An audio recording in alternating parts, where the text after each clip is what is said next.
ಏನಾಗಿದೆ ಅಂತ ಮೂಡ ವಾಲ್ಮೀಕಿ ಅಕ್ರಮ ಮುಚ್ಚಿ ಹೋಗಲ್ಲ.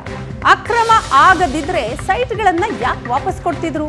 ಸಿಎಂ ಡಿಸಿಎಂ ವಿರುದ್ಧ ಬಿಜೆಪಿ ರಾಜ್ಯಾಧ್ಯಕ್ಷ ಈ ಸಂದರ್ಭದಲ್ಲಿ ವಾಗ್ದಾಳಿಯನ್ನ ಕೂಡ ಮಾಡಿದ್ದಾರೆ. ಈ ಹಿಂದೆ ಸಿದ್ದರಾಮಯ್ಯ ಸಿಎಂ ಆಗಿದ್ದಾಗ ನಂಜನಗೂಡು ಗುಂಡ್ಲುಪೇಟೆ ಗೆದ್ರು 10 ತಿಂಗಳ ಬಳಿಕ ಸಾರ್ವತ್ರಿಕ ಚುನಾವಣೆಯಲ್ಲಿ ಜನ ತಿರಸ್ಕರಿಸಿದ್ರು. ಹೋರಾಟ ಬೇರೆ, ಚುನಾವಣಾ ಫಲಿತಾಂಶ ಬೇರೆ ಅಂತ ರಾಜ್ಯಾಧ್ಯಕ್ಷ ವಿಜೇಂದ್ರ ಹೇಳ್ತಾರೆ.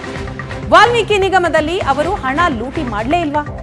ಮೂಡಾದಲ್ಲಿ ಭ್ರಷ್ಟಾಚಾರ ಮಾಡಲೇ ಇಲ್ವಾ? ನಾವೇನು ಸುಳ್ಳು ಹೇಳ್ತಿದ್ದೀವ? ಈ ಚುನಾವಣೆಯ ಸೋಲಿಂದ ನಾವೇನು ಹತಾಶರಾಗಿಲ್ಲ. ವಿಜೇಂದ್ರ ಅವರ ಮಾತಿದು. ಸಿದ್ದರಾಮಯ್ಯನವರು ಮುಖ್ಯಮಂತ್ರಿಗಳಿದ್ದಾಗ ಕೊನೆ 1 ವರ್ಷ ಇದ್ದಾಗ ನಂಜನಗೂಡು ಮತ್ತು ಗುಂಡ್ಲುಪೇಟೆ ವಿಧಾನಸಭಾ ಕ್ಷೇತ್ರಗಳ ಉಪಚುನಾವಣೆ ನಡೆಯಿತು. 2 ಕ್ಷೇತ್ರದಲ್ಲೂ ಕೂಡ ಕಾಂಗ್ರೆಸ್ ಪಕ್ಷ ಗೆಲ್ತು. ಆದರೆ ಅದಾದ 10 ತಿಂಗಳಲ್ಲಿ ಏನೋ ಸಾರ್ವತ್ರಿಕ ಚುನಾವಣೆ ಆಯಿತು, ಅದೇ ಜನ ಅವ್ರಿಗೆ ಧಿಕ್ಕರಿಸಿದ್ರು. ಹಾಗಾಗಿ ಹೋರಾಟ ಬೇರೆ, ಚುನಾವಣೆ ಫಲಿತಾಂಶ ಬೇರೆ. ಹಾಗಾದರೆ ವಾಲ್ಮೀಕಿ ಅಭಿವೃದ್ಧಿ ನಿಗಮದಲ್ಲಿ ಹಣ ಲೂಟಿ ಮಾಡಲಿಲ್ವ ಹಂಗಾರೆ ಕಾಂಗ್ರೆಸ್ ಪಕ್ಷದವರು?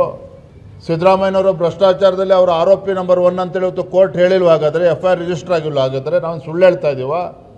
ಈ ಚುನಾವಣೆಯ ಸೋಲು ನಾವೇನು ಹತಾಶರಾಗಿಲ್ಲ, ಅದನ್ನು ನಿರೀಕ್ಷೆ ಇಟ್ಕೊಂಡಿದ್ವಿ. ಗೆಲ್ತೇವೆ, 3 ಕ್ಷೇತ್ರದಲ್ಲಿ ಗೆಲ್ತೇವೆ ಅಂತೇಳಿ ನಾವು ನಿರೀಕ್ಷೆನ ಇಟ್ಕೊಂಡಿದ್ವಿ.